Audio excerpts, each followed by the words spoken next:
Pernahkah Anda berpikir, kenapa di satu hari ikan makan seperti kesetanan, tapi di hari lain, di spot yang sama, dengan umpan yang sama, tidak ada satu sambaran pun? Kita sering menyalahkan cuaca, umpan, atau bahkan nasib. Tapi bagaimana jika saya katakan, penyebab utama Anda boncos, terutama saat mancing di es, adalah sesuatu yang selalu bersama Anda tapi jarang Anda perhatikan. Sesuatu yang begitu jelas, namun sering kita remehkan. Ya, saya bicara tentang bayangan tubuh Anda di atas es. Pertanyaannya bukan lagi apakah itu berpengaruh, tapi seberapa fatal pengaruhnya. Di video ini, kita akan kupas tuntas, bukan hanya berdasarkan kata orang tua, tapi dengan logika dan pengamatan yang akan membuka mata Anda. Tetap di sini, karena mungkin saja kesalahan terbesar Anda selama ini adalah cara Anda berdiri. Menurut Anda, apakah bayangan itu mitos atau fakta? Tulis di komentar sekarang sebelum kita mulai, saya ingin tahu pendapat Anda. Selama puluhan tahun, para pemancing es, dari generasi kakek kita hingga sekarang, selalu punya satu aturan tidak tertulis. Jangan biarkan bayanganmu jatuh ke lubang pancing. Nasihat ini diwariskan dari satu pemancing ke pemancing lainnya, menjadi semacam Injil di dunia mancing es. Logikanya sederhana, ikan, terutama yang waspada seperti ikan mas atau nila, akan takut melihat siluet gelap besar yang tiba-tiba muncul di atas mereka. Itu dianggap sebagai sinyal predator dari atas, seperti burung pemangsa. Jadi, kita semua, tanpa banyak bertanya, berusaha memposisikan diri membelakangi matahari, membuat tenda, atau melakukan apa saja untuk meminimalisir bayangan. Kita melakukannya karena semua orang melakukannya. Tapi, pernahkah kita berhenti sejenak dan bertanya, apakah ikan di bawah lapisan es yang tebal, mungkin ditambah salju, benar-benar bisa melihat bayangan kita dengan jelas? Atau kita selama ini hanya mengikuti kebiasaan tanpa memahami apa yang sebenarnya terjadi di bawah sana? Mari kita mulai dengan membedah ide dasarnya. Teori utama mengatakan bahwa bayangan kita yang bergerak di atas es menciptakan siluet gelap di bawah air. Ikan, yang secara naluriah waspada terhadap ancaman dari atas, akan menganggap siluet ini sebagai predator, misalnya seekor burung besar yang siap menerkam. Reaksi alaminya adalah kabur, atau bersembunyi. Ini terdengar sangat masuk akal di permukaan. Bayangkan Anda sedang bersantai di halaman rumah, lalu tiba-tiba ada bayangan raksasa lewat di atas Anda. Pasti Anda akan langsung mendongak dan waspada, bukan? Insting bertahan hidup semacam inilah yang diyakini juga dimiliki oleh ikan. Konsep ini begitu kuat tertanam di benak para pemancing, sehingga menjadi sebuah aturan yang hampir tidak pernah dilanggar oleh mereka yang berpengalaman. Mereka akan rela duduk di posisi yang tidak nyaman selama berjam-jam, hanya untuk memastikan bayangan mereka tidak mengganggu area pancingan. Sekarang, mari kita tambahkan satu variabel penting, es itu sendiri. Es bukanlah jendela kaca yang jernih. Pertama, ketebalan es bervariasi. Es setebal 30 cm tentu akan meredam cahaya secara berbeda dibandingkan es setebal 10 cm. Kedua, dan ini yang paling penting, adalah kondisi permukaan es. Apakah esnya bening seperti kristal atau tertutup lapisan salju tebal? Lapisan salju, bahkan yang tipis sekalipun, bertindak sebagai diffuser cahaya yang sangat efektif. Ia akan menyebarkan cahaya matahari ke segala arah, membuat kontras antara area terang dan area bayangan menjadi jauh lebih kabur di bawah air. Jadi, jika Anda memancing di atas es yang tertutup salju, bayangan tajam yang Anda lihat di permukaan kemungkinan besar hanya menjadi area yang sedikit lebih redup di dasar air, bukan siluet hitam yang menakutkan.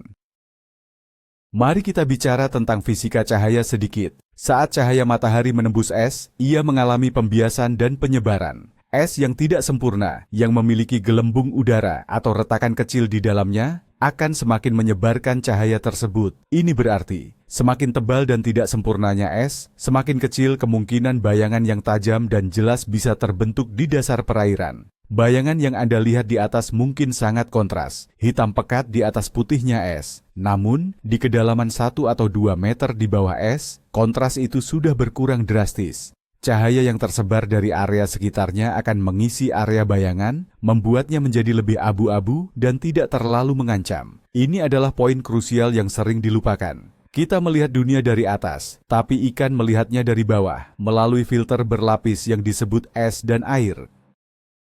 Sekarang, mari kita lihat dari sudut pandang sang target, ikan itu sendiri. Bagaimana sebenarnya penglihatan ikan bekerja? Ikan memiliki bidang pandang yang sangat luas. Beberapa di antaranya bisa melihat hampir 360 derajat di sekelilingnya. Mereka juga sangat mahir dalam mendeteksi gerakan. Namun, ketajaman visual mereka tidak selalu sebaik manusia, terutama dalam hal detail. Mereka lebih fokus pada kontras dan pergerakan. Sebuah bayangan yang diam dan tidak bergerak kemungkinan besar akan dianggap sebagai bagian dari lingkungan sekitar setelah beberapa saat, seperti bayangan dari tanaman air atau struktur di bawah es. Namun, bayangan yang bergerak cepat dan tiba-tiba, itu cerita lain. Gerakan menyapu yang cepat bisa memicu respons waspada. Jadi, pertanyaannya mungkin bukan, apakah bayangan itu ada? Melainkan bagaimana perilaku bayangan itu. Inilah titik di mana banyak pemancing melakukan kesalahan. Mereka mungkin sudah susah payah memposisikan diri agar bayangan tidak jatuh ke lubang. Namun mereka kemudian berdiri, berjalan mondar-mandir, melambaikan tangan, atau menggerakkan joran secara tiba-tiba. Gerakan-gerakan inilah yang menciptakan perubahan cahaya dan bayangan yang cepat di bawah air. Bayangkan Anda adalah ikan yang sedang mengamati umpan. Tiba-tiba, langit-langit es di atas Anda berkedip dari terang menjadi gelap lalu terang lagi dalam sekejap. Itu adalah sinyal bahaya yang jauh lebih efektif daripada bayangan stasioner. Ikan tidak perlu melihat bentuk Anda dengan jelas. Perubahan intensitas cahaya yang tiba-tiba sudah cukup untuk memberitahu mereka bahwa ada sesuatu yang besar dan aktif di atas, dan itu biasanya berarti bahaya. Sekarang, mari kita perkenalkan tersangka utama yang sebenarnya, yang seringkali bersembunyi di balik tuduhan terhadap bayangan. Tersangka itu adalah getaran dan suara. Bayangkan ini, saat Anda berjalan di atas es, setiap langkah kaki Anda mengirimkan gelombang kejut atau getaran melalui es. Getaran ini merambat jauh lebih efisien melalui benda padat seperti es dan air dibandingkan melalui udara. Ikan memiliki organ yang luar biasa sensitif yang disebut gurat sisi. Gurat sisi ini bisa mendeteksi perubahan tekanan dan getaran sekecil apapun di dalam air. Bagi ikan, getaran langkah kaki Anda di atas es itu seperti gempa bumi mini. Ini adalah sinyal bahaya yang 1000 kali lebih kuat dan lebih jelas daripada bayangan yang kabur. Pikirkan tentang aktivitas umum kita di atas es. Kita mengebor lubang dengan bor mesin yang berisik. Kita menjatuhkan kotak peralatan. Kita menyeret kursi atau kereta luncur. Kita menghentakkan kaki untuk menghangatkan diri. Semua aktivitas ini menghasilkan suara dan getaran yang signifikan. Seringkali, orang yang paling tidak peduli dengan bayangannya juga orang yang paling berisik. Mereka berjalan dengan langkah berat, melempar barang, dan berbicara dengan keras. Jadi, ketika ikan di area itu tidak mau makan, sangat mudah untuk menyalahkan bayangan yang kebetulan juga ada di sana. Padahal ikan-ikan itu mungkin sudah kabur jauh sebelum bayangan itu muncul, tepat saat mereka mendengar Anda datang dari jarak 50 meter. Ini adalah contoh klasik dari korelasi versus kausalitas. Apakah ada korelasi antara pemancing yang ceroboh dengan bayangannya dan hasil pancingan yang buruk? Mungkin saja, tetapi apakah bayangan itu yang menjadi penyebabnya?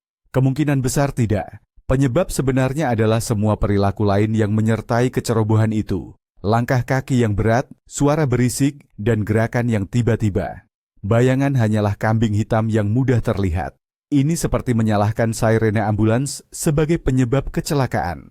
Sirene itu ada di sana saat kecelakaan terjadi, tetapi bukan itu penyebabnya. Penyebab sebenarnya adalah tabrakan itu sendiri. Dalam kasus kita, tabrakan itu adalah gangguan suara dan getaran yang kita ciptakan.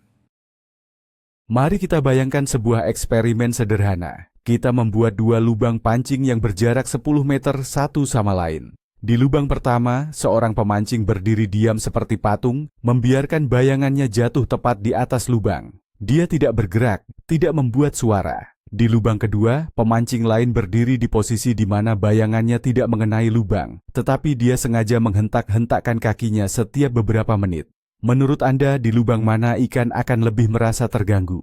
Saya berani bertaruh 100% bahwa ikan di dekat lubang kedua akan lebih cepat kabur. Mereka mungkin tidak melihat apa-apa, tetapi mereka merasakan bahaya.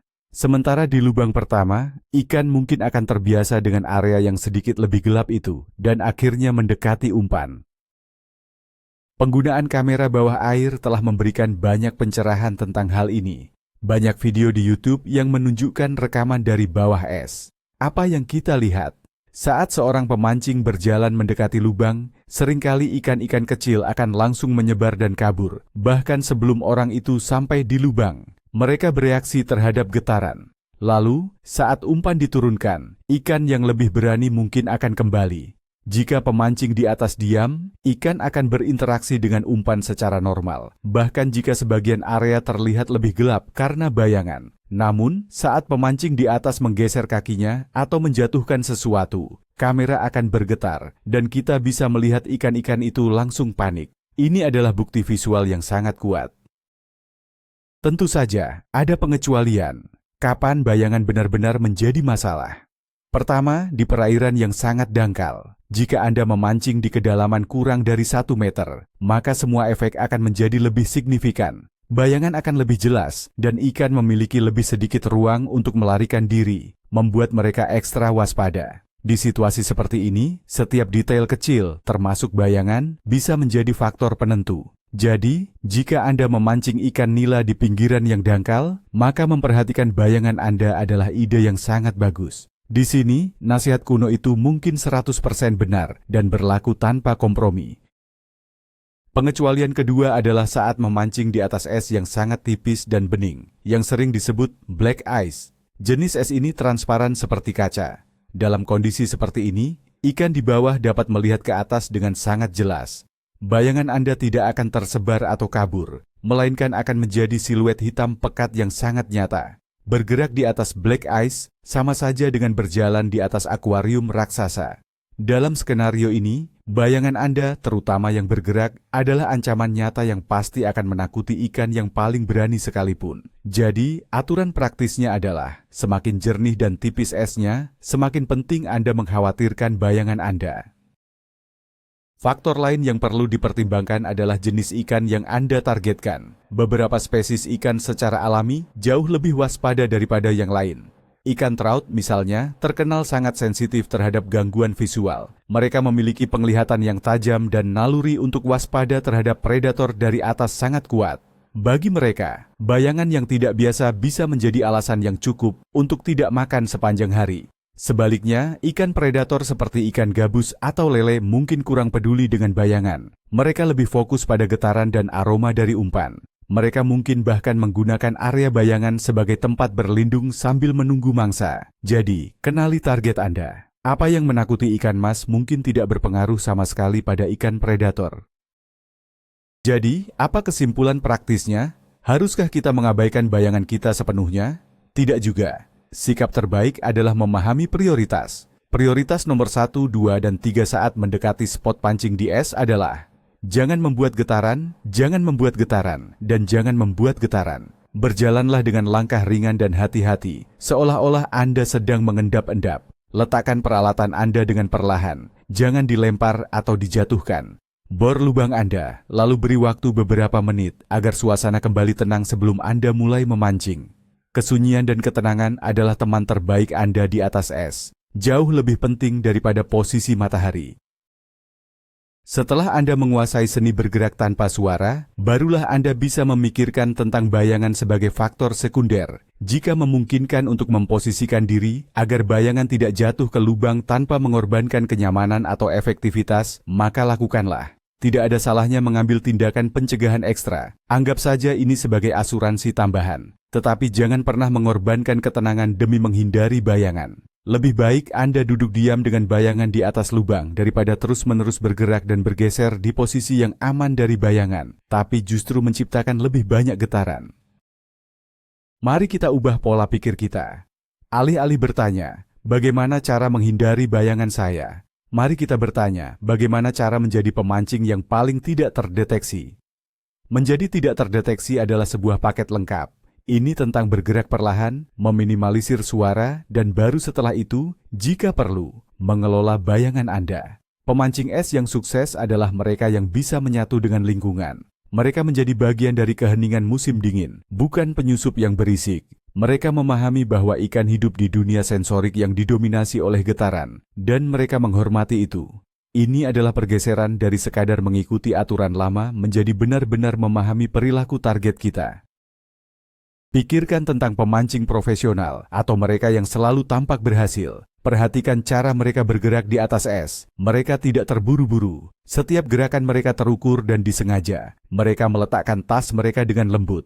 Mereka tidak berteriak kepada teman mereka dari seberang danau. Mereka menunjukkan rasa hormat terhadap lingkungan, dan sebagai hasilnya, lingkungan itu memberi mereka imbalan. Mereka mungkin juga memperhatikan bayangan mereka, tetapi itu adalah bagian terakhir dari sebuah pendekatan yang jauh lebih komprehensif terhadap kesunyian dan kehati-hatian. Jadi, belajarlah dari cara mereka bergerak, bukan hanya dari posisi mereka duduk. Salah satu tips praktis yang bisa Anda terapkan adalah menyiapkan semua peralatan Anda di satu tempat, sedikit jauh dari lubang yang akan Anda pancing. Siapkan joran, umpan, kursi, dan semuanya. Setelah semua siap, barulah Anda mendekati lubang dengan perlahan, hanya membawa apa yang Anda butuhkan untuk memancing. Duduklah dengan tenang dan mulailah. Dengan cara ini, semua aktivitas berisik seperti membuka resleting tas, mencari-cari barang, atau memasang umpan, dilakukan jauh dari area target. Ini mengurangi gangguan di sekitar lubang secara drastis. Ini adalah strategi sederhana namun sangat efektif untuk memulai sesi pancing Anda dengan benar. Sekarang, mari kita lihat sisi lain dari koin. Bisakah bayangan justru membantu? Dalam beberapa kasus, mungkin saja. Di hari yang sangat cerah dengan air yang jernih, area yang sedikit teduh di bawah bayangan Anda bisa menjadi tempat yang menarik bagi ikan untuk bersembunyi dari terik matahari. Mereka mungkin merasa lebih aman di area yang sedikit lebih gelap. Ini terutama berlaku untuk spesies yang suka menyergap mangsa dari tempat persembunyian. Jadi, bayangan Anda bisa berfungsi sebagai struktur, buatan sementara yang menarik ikan. Ini adalah teori yang berlawanan, tetapi dalam memancing segala sesuatu mungkin terjadi. Kuncinya adalah observasi. Perhatikan bagaimana ikan bereaksi.